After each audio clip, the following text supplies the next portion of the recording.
TDR బాండ్ల అక్రమాలపై విచారణకు committee వేశామని, September చివరి నాటికి టీడీఆర్ బాండ్ల అక్రమాలు తేలుస్తామని ఏపీ మంత్రి నారాయణ తెలిపారు. టీడీఆర్ బాండ్లలో వేల కోట్లు పక్కదారి పట్టాయన్నారు. కమిటీ నివేదిక వచ్చాక తదుపరి చర్యలు తీసుకుంటామన్నారు.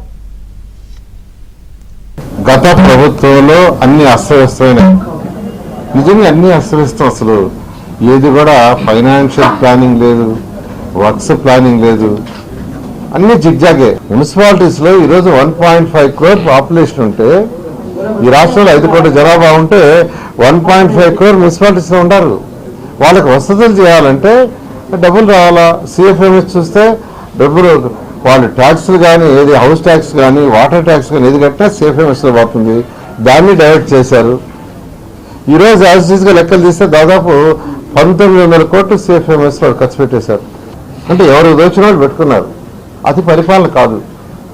పరిపాలన అంటే ప్రభుత్వానికి వచ్చే కలెక్షన్ ఎంత, ఖర్చు ఎంత, ఫర్దర్గా ఏం డెవలప్ చేయాలని ఆలోచన చేయాలి.